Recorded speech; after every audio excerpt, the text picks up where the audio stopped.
Part 1. 3. Gateway. The single most important change you can make in your working habits is to switch to creative work first, reactive work second.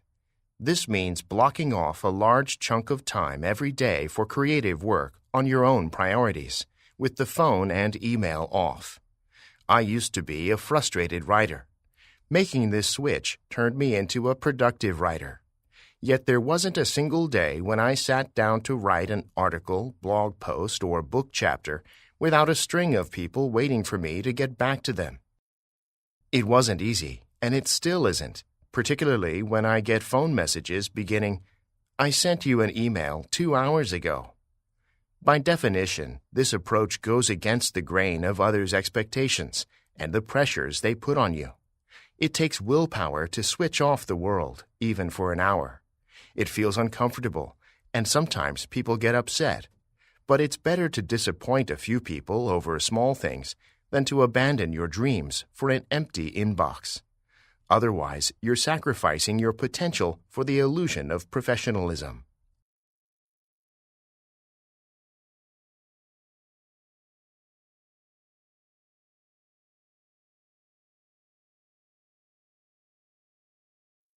Exercise 1. If there is one recent change that stands out in student behavior, it is the decline in the willingness to read for extended periods of time. The reason is simply the competition reading faces.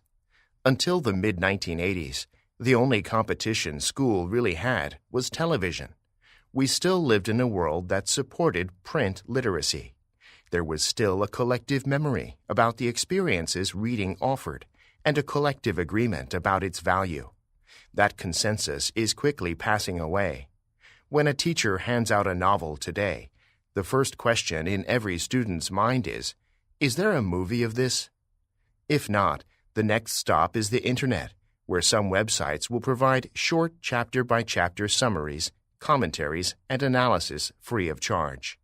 These sites support themselves with the extensive advertising embedded within the summary articles, a good visual distraction from the boring text summary.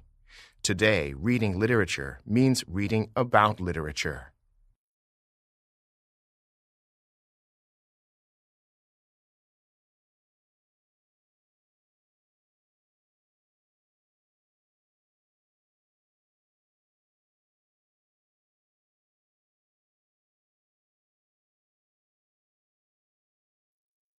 Exercise 2.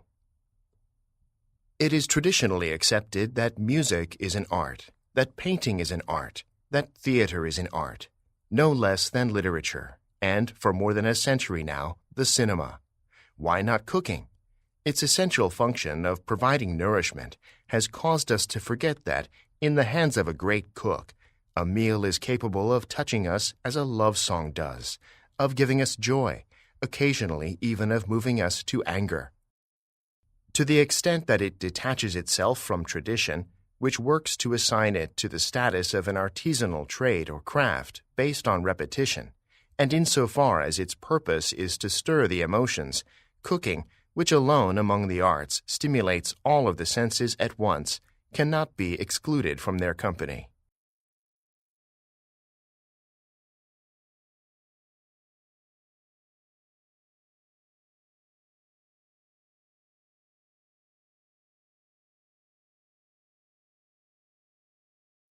Exercise 3. Melatonin helps regulate the timing of when sleep occurs by systemically signaling darkness throughout the organism. But melatonin has little influence on the generation of sleep itself, a mistaken assumption that many people hold. To make clear this distinction, think of sleep as the Olympic 100-meter race. Melatonin is the voice of the timing official that says, "Runners on your mark," and then fires the starting pistol that triggers the race. That timing official, melatonin, governs when the race, sleep, begins, but does not participate in the race. In this analogy, the sprinters themselves are other brain regions and processes that actively generate sleep. Melatonin corrals these sleep-generating regions of the brain to the starting line of bedtime.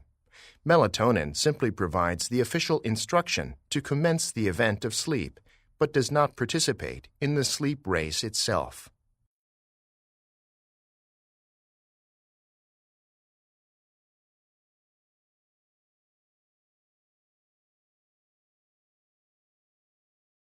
Exercise 4. We do all kinds of things to avoid bad feelings, and often the cost of these efforts is that we don't get to enjoy life.